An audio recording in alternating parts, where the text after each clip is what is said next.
अपने कर्म को सुचारू रूप से जो कर रहा है, अपने कर्मों को जो श्रेष्ठता के साथ कर रहा है, वो श्रेष्ठ है। और जो कर्म से हट गया, जो कर्म से विचित्त हो गया, वो उसकी मूलता नहीं है। होता है कई लोग अपने अपने कर्म, ये जरूरी नहीं कि सब एक जैसा कर्म करें। जैसे अपन कह सकते हैं कि भाई चूहे को चूहेदानी में, चूहादानी जो होती है उसमें कौन रहता है? जम के बोलो, चूहेदानी में चूहा रहता है। साबुनदानी में क्या रहता है? जम के बोलो जरा, साबुन रहता है। चूहेदानी में चूहा रहता है, साबुनदानी में साबुन रहता है, मच्छरदानी में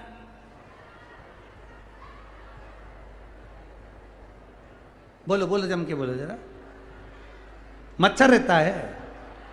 कौन रहता है? आदमी रहता है, मनुष्य रहता है। तो कोई जरूरी है कि एक जैसी क्रम चले, एक जैसी लाइन चले? अब यहां बदला कि नहीं बदला? चूहादानी में चूहा है, साबुनदानी में साबुन है, और मच्छरदानी में मनुष्य है। मच्छरदानी में होना किसको था? बोलो बोलो, जम के बोलो जरा, मच्छर को होना था, पर है कौन? आदमी। तो जरूरी कि सब एक जैसे चले, पर हमारे घर की धारणा हमने ये बनाकर रखी है, सास ये चाहती है कि बहू मेरे जैसी चले। अब उसको कौन समझाए कि मच्छरदानी में मच्छर नहीं है? अब उसको समझाना भी तो पड़ेगा कि साबुनदानी में साबुन चल रह सकता है, चूहादानी में चूहा रह सकता है। कोई जरूरी है कि मच्छरदानी में मच्छर रहे? आदमी को भी रहना पड़ता है। तो कई सासों का एक नियम होता है, सासुओं के मन में एक बड़ी बड़ी बात आती है कि नहीं साहब, मैं जैसी रही हूं, मेरी बहू वैसी रहे। मेरी देवरानी भी मेरे हिसाब से चली, मेरी जेठानी मेरे हिसाब से चली, मेरी दोनों तीनों बहुएं मेरे हिसाब से चलना चाहिए। तो कोई जरूरी नहीं कि तुम्हारे हिसाब से चलेगी, कभी कभी उल्टा भी हो सकता है। इसलिए शास्त्र ये कहता है कि जितना बन सके आने वाली पीढ़ी जिस लेवल से चल रही हो, उस हिसाब से आपका भी मार्ग आपको चलना पड़ सकता है। थोड़ा मार्ग बदलकर आपको भी जाना पड़ सकता है। कथा में 3 तरह के लोग कथा में पहुंचते हैं। पहले नंबर का होता है सोता। पहले नंबर का है सोता। इसका काम है, जैसे ही कथा में जाकर बैठता है, इसकी आंखें अपने आप धीरे धीरे धीरे धीरे बंद होने लगती है, अपने आप बंद होने लगती। ये कथा में सोने पहुंचता है। पहले नंबर का बोलो, जम के बोलो जरा, सोता। दूसरे नंबर का होता है सरोता। ये जितने मेरे काका उन बैठे हैं ना बाहर, और मेरे जीजा उन बैठे हैं जितने बाहर, इनकी जेब में पड़ी है वो सरोती, सरोता।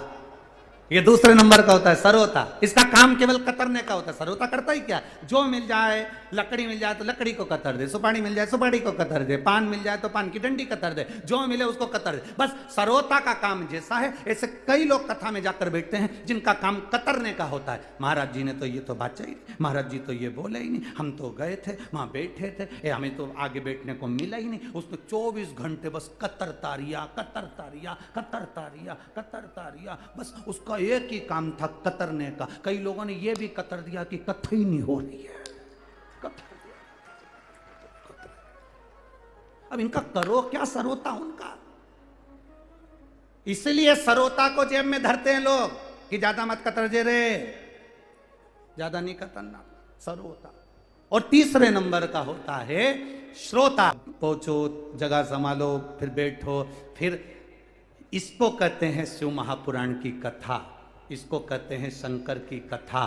आओ अपने आनंद के साथ भगवान का भजन करते हुए, भक्ति को धारण करते हुए, स्मरण करते हुए, और जो अपने घर से एक आनंद के साथ, एक आनंद की लहर के साथ में शिव महापुराण की कथा सुनने पहुंचता है, भगवान उसके घर में आनंद बरसा देता है।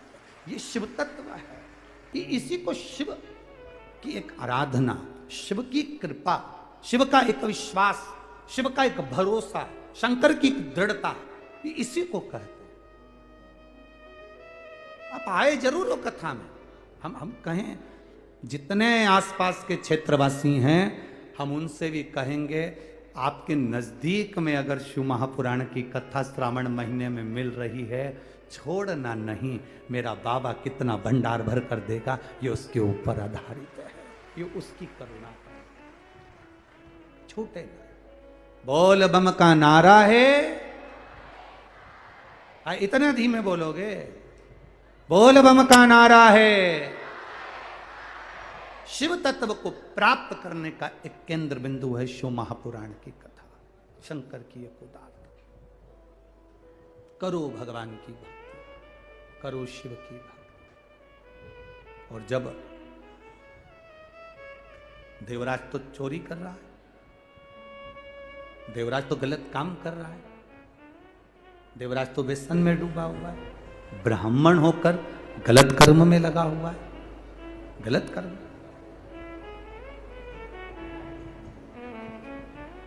मंदिर में बैठ गया जाकर, चोरी का सामान उसके साथ में, चोरी का सामान उसके साथ में। अब कोई ब्राह्मण शिव महापुराण की कथा को कर रहे थे, और ब्राह्मण जब शिव महापुराण की कथा को कर रहे थे तब ब्राह्मण देव बीच बीच में हर हर महादेव कह रहे थे। जब वो हर हर महादेव कह रहे थे तब देवराज नाम का जो ब्राह्मण है उसको बड़ा क्रोध आ रहा था, बड़ा क्रोध कि बताओ गजब है। देवराज मंदिर में से उठा, एक बेलपत्री के वृक्ष के नीचे उसको नहीं मालूम कि ये बेलपत्र की कृपा क्या है, ये बेलपत्र की करुणा क्या है, ये बेलपत्र की दया क्या है। उसके स्मरण में ये नहीं है कि बेलपत्र कृपा क्या करता है। हम पहले भी कथा में कई, आज फिर कहते हैं, शिवालय तक भी अगर आप नहीं जा सकते, शंकर भगवान के मंदिर तक भी अगर आप नहीं पहुंच सकते, तो प्रयास करना जिंदगी में कि आपके नजदीक में अगर कोई बेलपत्री का वृक्ष है तो उसके नीचे भी अगर आप एक लोटा जल समर्पित कर रहे हैं तो जिंदगी में कभी संपदा की कमी तो नहीं आ सकती, यह निश्चित है। बेलपत्री के एक पत्ते से, एक पत्ते से लेकर बेलपत्री के नीचे की डंडी के डूंठ तक भी बेलपत्री साधारण नहीं, वो सुख प्रदान करने वाली, वो आनंद देने वाली। एक पत्ते से लेकर भी अगर नीचे डंडी के नीचे के डूंठ तक भी देखें तो बेलपत्री करुणा करने वाली, दया करने वाली, कृपा करने वाली शिव कथा कर रही है, शिव महापुराण वर्णन कर रही है। इसको नहीं मालूम कि मैं बेलपत्री के वृक्ष के नीचे बैठा हूं, खड़ा हो गया हूं या यहां पर हूं, इसको अंदाजा नहीं है।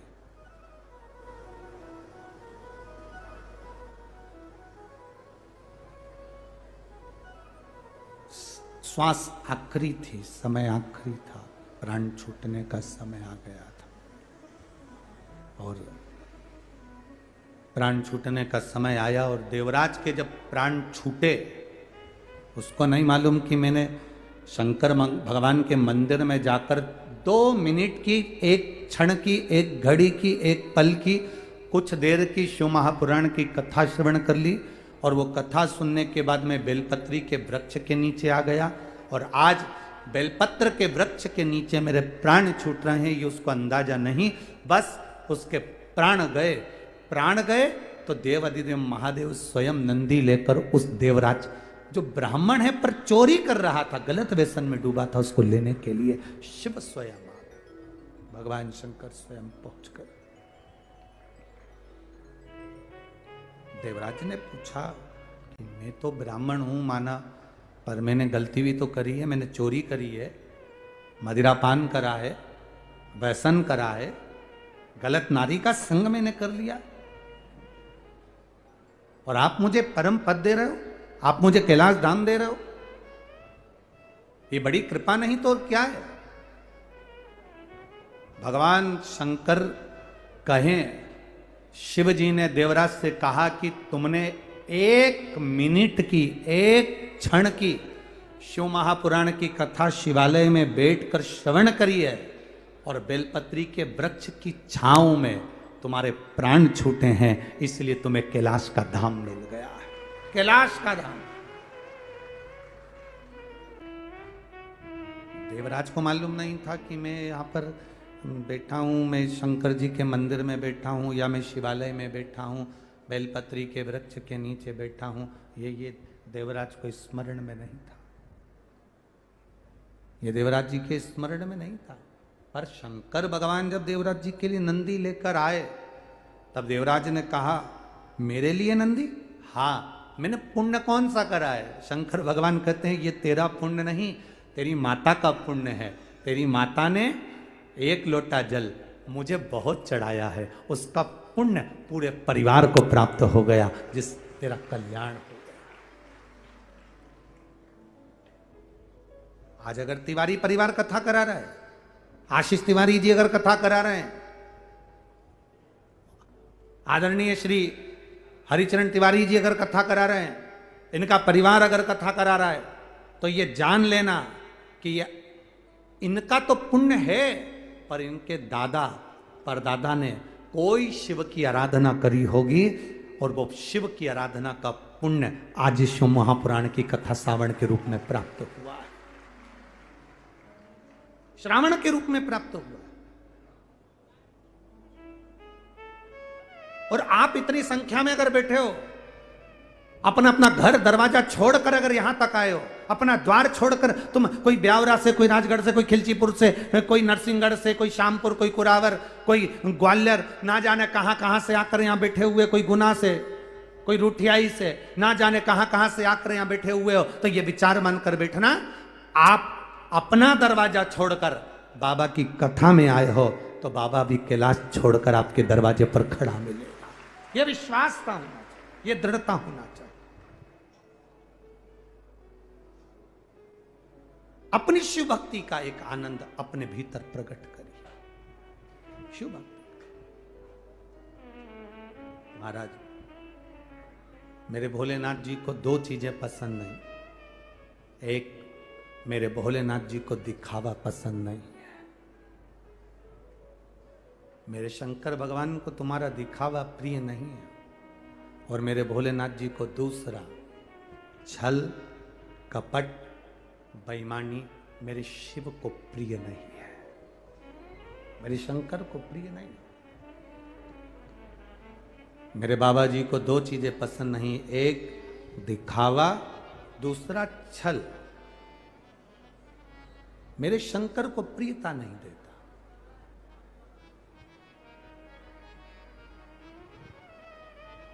शिव जी का एक नाम है भोला। शिव का एक नाम भोला। भोला का मतलब है कि जिसके अंदर छल नहीं है, जिसके अंदर दिखावा नहीं है, जो सहज है, सरल है।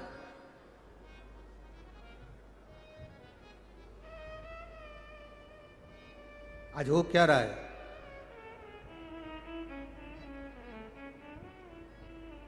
भारत की भूमि पर रहने वाले साधारण मनुष्य नहीं, भारत की भूमि पर रहने वाले मानव को, मनुष्य को, भारत की भूमि पर रहने वाले मनुष्य को, इंसान को आज विदेशी विधर्मी आज अगर बर्बाद करने की कतार पर लाकर खड़ा कर रहे हैं, तो वो केवल उनके संस्कारों को तोड़कर, उनकी सभ्यता को तोड़कर और उनके सनातन धर्म को खंडित कर कर, उसको तोड़कर कैसे ना कैसे विधर्मी अपने अंदर प्रवेश कराना चाहते। एक बात कहेंगे, ये जितने दुश्मन है ना, इनको तो सेना रोक लेती है।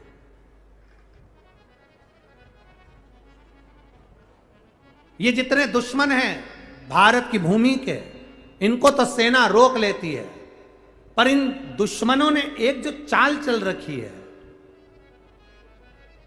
फैशन और भोजन, उन्होंने अपना देना प्रारंभ कर दिया। सेना दुश्मन को रोक लेगी, पर फैशन और भोजन को सेना नहीं रोक पाएगी।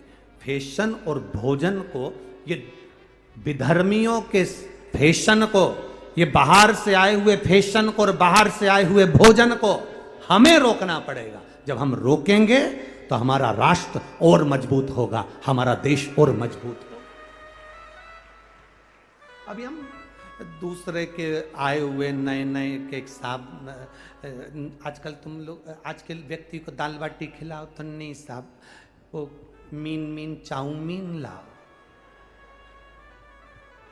ये दूसरे का भोजन। इनको अगर आलू का पराठा दो सुंदर आनंद से, बच्चों को कह दे माँ क्या रे क्या है, मम्मी आज मेरा जन्मदिन है, आज जन्मदिन है, चल शाम को मैं दाल बाटी बना दूंगी। अरे मम्मी दाल बाटी। मम्मी मेरे दोस्त उनको मैं ले जाऊं होटल, क्या खिलाएगा? अब तुम बता दो राजगढ़ वालों। अब वो गिनवाना चालू कर रहा है, बगर,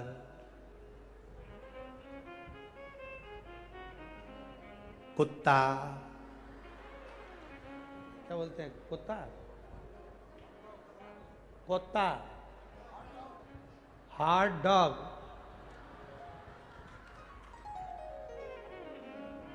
इसका मतलब क्या होता है? डॉग मतलब तो ठीक है, तुम लोग समझ गए ना, बाकी के तो सब समझ गए, ठीक है। और चाउमीन और बर्गर और ये सब, अब ये विचार करिए, सेना को, ये विधर्मियों को, दुश्मन को तो हमारे राष्ट्र की सेना रोक लेगी, और ये फैशन और ये भोजन जो बाहर से आ रहा है, जिसको लोग बड़े शौक से कर रहे हैं, और बाद में जाकर हॉस्पिटल भरे पड़े हैं तुम्हारे इस खान पीन के चक्कर में, तुम्हारे गलत भोजन के चक्कर।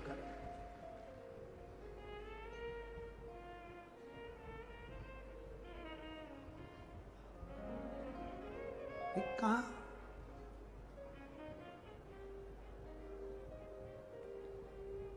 हम बाहर वालों की फैशन और भोजन को हम ग्रहण कर रहे हैं, और हमारे भारत के भोजन को और हमारे भारत के फैशन को विदेशी ग्रहण कर रहे हैं।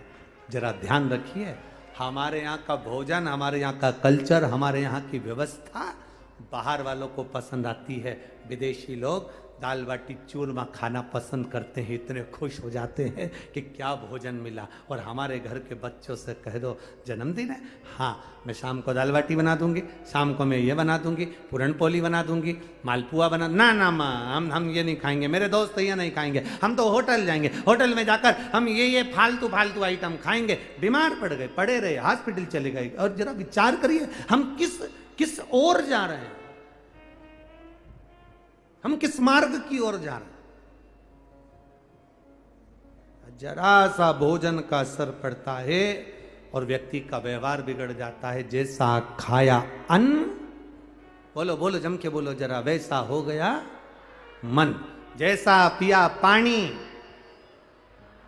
वैसी हो गई वाणी। जैसा पिया दूध, वैसा बन गया बुद्ध।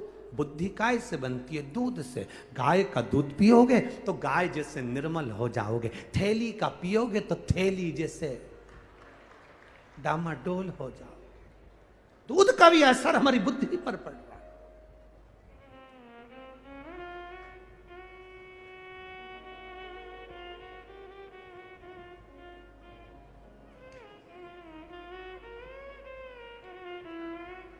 हम जैसा अन्न ग्रहण कर रहे हैं, मेरे देवाधिदेव महादेवों को रिझाने का सबसे सुंदर तरीका, मेरे शंकर भगवान को पाने का सबसे सुंदर तरीका, बन जाए शिव की आराधना करिए, बन जाए शंकर की आराधना करिए। और आपसे पहले भी कहा, शिव जी के मंदिर में जाकर एक लोटा जल जब हम समर्पित करते हैं और थोड़ा सा जल का आचमन हम करते हैं, तब हमारा चित्त, हमारी वृत्ति और हमारे शरीर के ना जाने कितने रोग, कितने दुख, कितने कष्ट केवल आचमन करने से चले जाते हैं। शंकर भगवान के जल को पीने से चले जाते।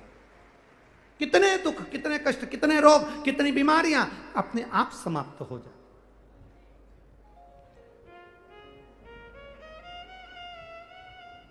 शंभु शरणे पड़ी मांगू घड़ी रे घड़ी दुख काटो दया करी ने दर्शन।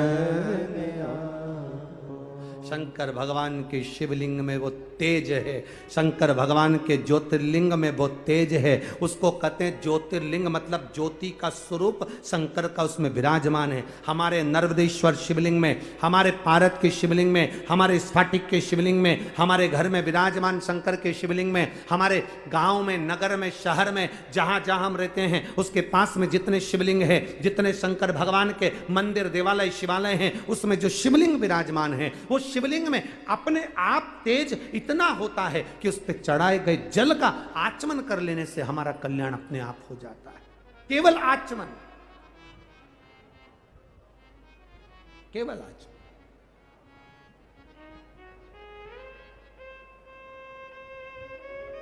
कई लोग आपके बहुत आएंगे, कहेंगे भी शंकर भगवान पे चढ़ा हुआ जल मत पियो, लोग कहेंगे। कई आएंगे कहेंगे शंकर भगवान का स्पर्श ना करिए। उनको एक बार गीता प्रेस गोरखपुर की शिव महापुराण खरीद कर उनको एक बार भेंट जरूर करना और कहना गुरुदेव इसकी विद्येश्वर संहिता को एक बार पढ़कर जरूर देखना। उसमें लिखा है जो नारी पुरुष शिव जी पे चढ़े हुए जल का आचमन करता है उसके 3 ताप समाप्त हो जाते हैं, वो जिंदगी में अग्रण्य हो जाता है। शिव महापुराण के अंतर्गत लिखा है जो नारी पुरुष गंधर्व देव असुर नरचर जितने भी हैं संसार में रहने वाले, जितने मानव हो, गंधर्व हो, देव हो, असुर हो, जिस प्रवृत्ति का हो, चाहे वो किस स्वभाव का है, अगर वो देवादिदेव महादेव के शंकर भगवान के शिवलिंग का अभिषेक कर रहा है, पूजन कर रहा है, अर्चना कर रहा है, एक बेलपत्र समर्पित कर रहा है, चाहे वो नारी हो, पुरुष हो, गंधर्व हो, स्त्री हो, कोई किन्नर हो, आदिक हो, अगर वो स्तुति कर रहे हैं, अर्चना कर रहे हैं, स्मरण कर रहे हैं, उस पर एक बेलपत्र समर्पित कर रहे हैं, शिव महापुराण के विद्येश्वर संहिता में लिखा है उसको कभी संसार में आकर दूसरा जन्म नहीं लेना पड़ता, उसका मोक्ष निश्चित हो जाता है। केवल शिव आराधना का फल ये।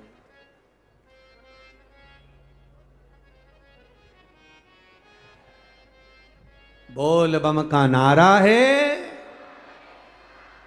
कोई कहे तुम्हारे पास आकर, कोई बोले तुम्हारे पास में आकर नहीं शिव मंदिर मत जाइए, शंकर की आराधना ना करिए, शंकर की स्तुति ना करिए, तो उनको ले जाकर ये पत्र जरूर दे देना कि इन पत्रों में लिखा। एक महिला ने लिखा उसके घर तो 12 साल तक औलाद का सुख, डॉक्टर ने कह दिया था लिखकर कि तेरे यहाँ औलाद नहीं होगी। एक बेटी से कह दिया कि तू कभी जिंदगी में सीए नहीं बन सकती, ये पत्र देखिए, तू कभी सीए से क्लियर नहीं हो सकती। कई परिवार के लोगों ने कह दिया, लोग हंस रहे थे। क्या नाम है इसका?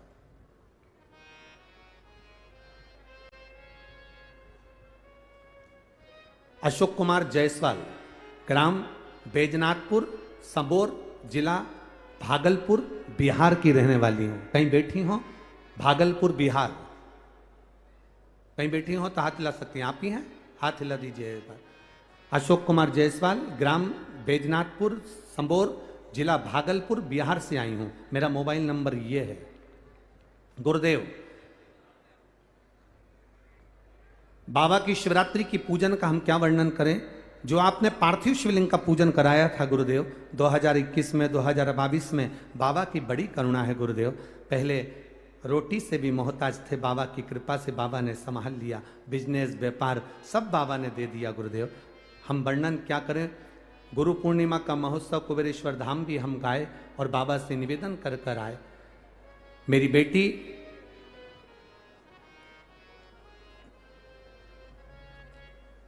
दिल्ली गए, मेरे बेटे निशांत कुमार जायसवाल, जिसको परिवार के लोग कहते थे तू सीए की पढ़ाई बहुत ज्यादा है, तेरा रिजल्ट ठीक नहीं आएगा, तू चेंज कर ले, बदल ले। पर मेरे बेटे ने कहा मैं शंकर की आराधना करता हूं, 1 लोटा जल चढ़ाता हूं, जरूर मेरा बाबा सुनेगा। पशुपति व्रत का मैं क्या वर्णन करूं गुरुदेव, सब ने मना करा था ये सीए नहीं हो पाएगा, और बाबा की कृपा ऐसी हुई, 1 लोटा जल, 1 बेलपत्र, शहद बेलपत्री का पत्ता और उसकी मेहनत ने इतना रंग ला दिया गुरुदेव कि मेरा बेटा सीए हो गया। इसलिए हम भागलपुर बिहार से यहाँ प्रणाम करने आए हैं। बेटा आया है साथ में, हाथ हिला दो बाबू। हाँ हाथ हिलाओ इसे। बहुत बहुत बधाई आपको सीए बनने के लिए, बहुत बहुत साधुवाद। हम भागलपुर बिहार से आए हैं गुरुदेव। हमने कहा था जब सीए बन जाऊंगा जहां कथा होगी वहां पहुंच जाऊंगा। बाबा की कृपा, शिव तत्व, बैठिए बाबू। श्री शिवाय नमस्तुभ्यं। शिव तत्व इसी को कहते हैं। आपका विश्वास, आपकी दृढ़ता, आपकी लगन और साथ में आपका कर्म और आपकी मेहनत रंग जरूर लाए। आप करो दिल से मेहनत, आप करो दिल से पढ़ाई, आप करो दिल से मेहनत, आप करिए दिल से अपना कर्म।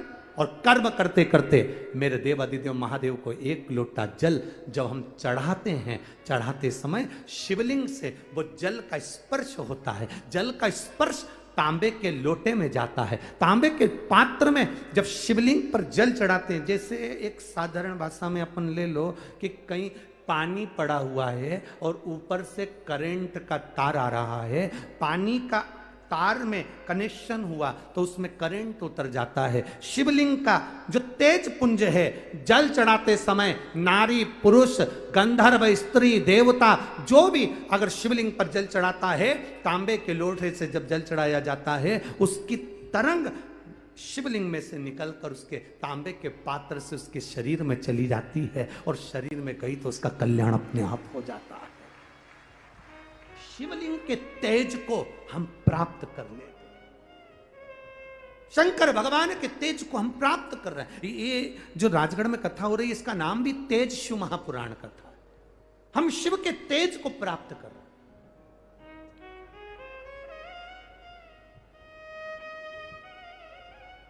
जो ये राजगढ़ में कथा चल रही है इसका नाम ही तेज शिव महापुराण है। बालोद छत्तीसगढ़ में जो कथा होगी 25 तारीख से, उसका नाम मणिलिंग शिव महापुराण की कथा है।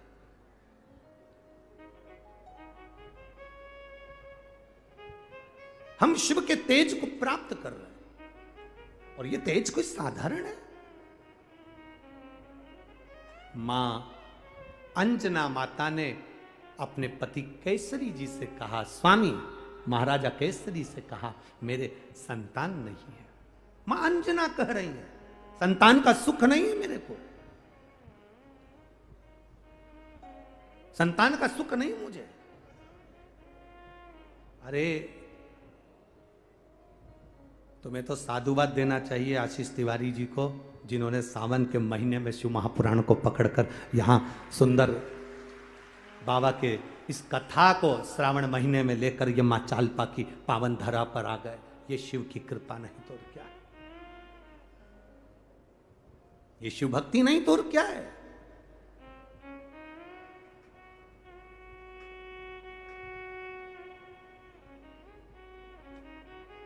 महाराज अंजना माता ने कहा स्वामी महाराजा केसरी से मेरी संतान नहीं। राजा केसरी ने कहा कि हो सकता है संतान नहीं हो, हम मानते हैं, पर विश्वास पक्का रखो संतान होगी। समय निकलता गया, संतान का सुख मां अंजना के गर्भ से संतान की प्राप्ति नहीं। मां बैठी थी, आज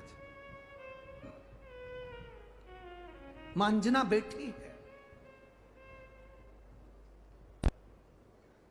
आज अपने सुंदर आनंद में गौतम बाबा के पास में जाकर मां अंजना ने आंख में से आंसू ढहाए। पिता तुल्य गौतम बाबा ने पूछ लिया अंजना से तू रो क्यों रही है, तेरे रोने का कारण क्या है, तेरे आंखों में अश्रु क्यों है, क्यों रो रही है। अकाल मृत्यु वो मरे जो काम करे चंडाल का, काल उसका क्या बिगाड़े जो भक्त हो महाकाल का। जो शिव की आराधना कर रहा, शंकर की आराधना में डूबा, शिव तत्व को प्राप्त करने वाला, शंकर की आराधना करने वाला, पशुपति व्रत करने वाला, 16 सोमवार व्रत करने वाला, संकट सोमवार का व्रत करने वाला, सोमवार का व्रत करने वाला, शंकर के मंदिर जाकर 1 लोटा जल चढ़ाने वाला, शिव की स्तुति करने वाला, मुख से श्री शिवाय नमस्तुभ्यम बोलने वाला, पंचाक्षर मंत्र नमः शिवाय बोलने वाला, षडाक्षर मंत्र ओम नमः शिवाय बोलने वाला, शंकर के स्तुति करने वाला, शंकर के मंदिर में झाड़ू लगाने वाला, शंकर के मंदिर में पोछा लगाने वाला, शंकर के मंदिर में धोने वाला, मंदिर को क्लीन करने वाला, ये कभी रोना नहीं चाहिए। इनके आंसू तो स्वयं महादेव आकर पोंछ देते हैं, इनकी आंख में आंसू आता ही नहीं। क्यों रोए? मेरी जीजियों, मेरे जीजाओं, आप लोग भले गाड़ी की पार्किंग थोड़ी दूर हो और आपको पैदल चलना पड़े, पर हिम्मत मत हारना। बाबा का नाम लेते लेते ये विश्वास कर कर चलना कि मेरे नगर में मेरा महादेव मेरा कल्याण करने के लिए आया है, जरूर मेरे ऊपर कृपा कर कर जाएगा, ये मेरा विश्वास करता है, भरोसा करता है।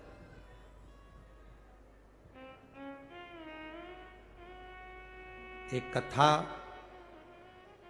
ये जो कथा है, ये कथा मंदसौर के पास में होने वाली थी, सुवासरा।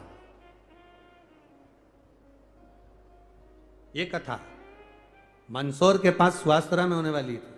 तिवारी जी, सुवासरा के क्षेत्र में उस समय पर इतना पानी गिर गया कि यजमान परिवार घबरा गए कि जमीन में इतना पानी है कि कहाँ इतना बड़ा प्रांगण होगा, 3-3 पंडाल लगाना, व्यवस्था संभालना, भोजन भंडारे की पंडाल व्यवस्था संभालना कैसे हो। तो उन्होंने सूचना दी कि गुरुजी से कहो ना कि आगे कोई कथा की तारीख हो। तो उनको जो तारीख मिली वो 2027 की मिली, 2027 की तारीख मिली, क्योंकि 26 तक तो कोई खाली था नहीं। इतने में आशीष जी सीओर पहुंच गए और ये आए थे दर्शन करने बाबा के, और कुबेर भंडारी के दर्शन करने आए, और समीर जी से, आशीष जी से इनका मिलना हुआ। और तब वो वहाँ पर मिलते मिलते आकाश जी से फिर बात करते करते कहा कि कथा तो इतने में मुख से निकल गया, श्रावण में करा सकते हो क्या, 5 दिन ही है, स्वास्थ्य कैंसिल हुई है। अब पहले विचार कर लेना, पानी बहुत है, अब पानी है तो व्यवस्था करने में थोड़ा तकलीफ होगा। आशीष तिवारी जी ने कहा कि गुरुजी महाराज जी से बोलिएगा, अगर भोलेनाथ चाहेगा और माँ जालपा को कराना होगा तो राजगढ़ हो जाएगा। ये शब्द, अब कथा कराने वाली माँ जालपा, इसीलिए उन्होंने इस पत्र में लिखा संपूर्ण राजगढ़ वासी इसके यजमान। इन्होंने पत्र में लिखा है संपूर्ण राजगढ़ वासी इसके यजमान, तो ये कराने वाली है। और वो कथा स्वासरा की, कहीं भोलेनाथ को आप लोगों की झोलियां खुशियों से भरना होगी, तो ये कथा यहाँ, ये तो आपका भाग्य। आप, इसलिए तो हमने कहा कथा शुरू होते समय कह दिया था अपने अपने घर जाके नजर उतर।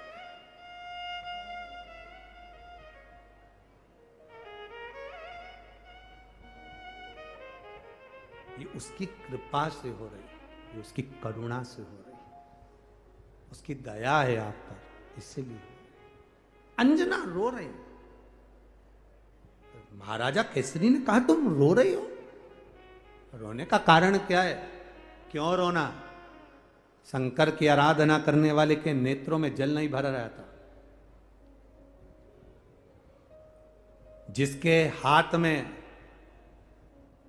भरा हुआ जल का पात्र होता है शिव को चढ़ाने के लिए, उसकी आंख में कभी जल नहीं होता है, उसकी आंख में कभी जल नहीं होता है, और तुम रो रही हो। अपने पिता तुल्य गौतम बाबा के पास जाकर कहा मेरे संतान का सुख नहीं। बाबा जी ने कह दिया शिव की आराधना करो, और गौतम बाबा अपने तप साधना में लीन हो गए। अब राजा कैसरी अपनी धर्म पत्नी को लेकर मातंग ऋषि के आश्रम में पहुंच गए। मातंग ऋषि के आश्रम, मातंग ऋषि के आश्रम में जब पहुंचे, मातंग ऋषि के आश्रम में जब पहुंचे, मातंग बाबा अपनी तप साधना में लगे थे। अंजनामा राजा केसरी के साथ में मातंग बाबा के सम्मुख में जहां वो बैठे हैं, तब साधना में उन्हीं के सामने बैठ गए, उन्हीं के सम्मुख में बैठ गए। किसी ने प्रश्न किया था पहले छत्तीसगढ़ की पावनधरा पर कि गुरुजी एक बात बताना कि आप कहते हो कि कथा के पंडाल में बैठकर कथा सुनने पर बाबा कृपा करता है, खूब भंडार बढ़ता है, उसका कारण क्या है? उसका केवल एक कारण है, संत, साधु, सन्यासी, तपस्वी, साधक, उपासक, संत, ग्रंथ और भगवंत। यहां पंडाल में क्या क्या है? संत भी हैं, भगवंत भी हैं और ये शिव महापुराण का ग्रंथ भी है। तीन चीजें साक्षी में है, शंकर के स्वरूप में संत, भगवंत और ग्रंथ जब सामने होते हैं और हम उनके सामने बैठकर बाबा से स्तुति करते हैं, भोला सब दुख ओ भोला सब दुख काटो। जब हम स्तुति करते हैं, जब हम बोलते हैं, तो संत साक्षी है, ग्रंथ साक्षी है और भगवंत साक्षी है। इसलिए बाबा को भी मानना पड़ता है और बाबा को भी 3 महीने में फिर आकर भंडार भरना पड़ता है। संत, ग्रंथ और भगवंत तीनों की साक्षी में स्तुति करी जाती, तीनों के साथ।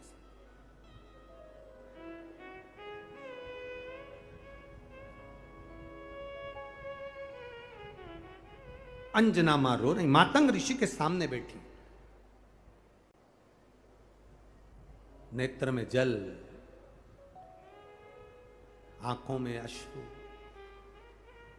एक नजर कृपा की कर दो ओ भोले त्रिपुरारी, निर्धन की झोली भर दो ओ भोले त्रिपुरारी।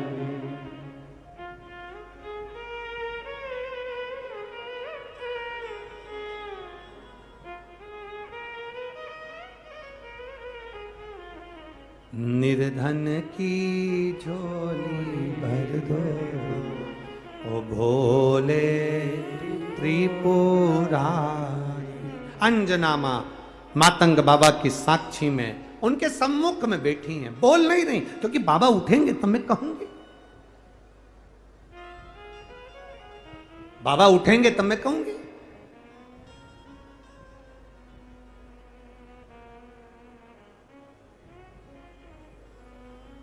एक किसी ने कहा था, गुरुजी लोग मंदिर से जब जाते हैं, शिवालय से जाते हैं, राम मंदिर से जाते हैं, कृष्ण मंदिर से जाते हैं, भगवान नारायण के मंदिर से जब जाते हैं, तो दरवाजे के पास देहली की सीढ़ी पर या आसपास में 5 मिनट, 2 मिनट, 1 मिनट लोग भगवान के दरवाजे पर क्यों बैठते?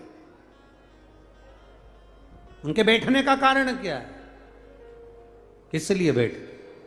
शिव महापुराण का ये चरित्र ध्यान रखना मत, इसमें वर्णन आता है, मां अंजना जब मातंग बाबा उठे, उनके सम्मुख में जो रज थी, उस रज को मां अंजना ने अपने सिर पर चढ़ाया, अपने गर्भ से लगाया और प्रार्थना करी, बस कृपा करिएगा, जिस कारण मेरी झोली भरने के लिए मैं आपके चरणों में आई हूं, आपसे बोल नहीं पा रही पर आपकी रज से कह रही हूं। शिव महापुराण की कथा, कृपा करना। हम मंदिर की देहली पर, मंदिर के चौखट पर, मंदिर की सीढ़ी पर, मंदिर के द्वार पर, हम मंदिर से निकलते समय इसलिए बैठते हैं, वहां जो रज पड़ी है, वहां जो धूल पड़ी है, वहां जो भूमि पर, जमीन पर जो रज पड़ी है, वो रज हमारे शरीर से लगे और उस जगह पर बैठकर हम जब बाबा से अपने दिल की बात कहें तो बाबा उसको स्वीकार करे।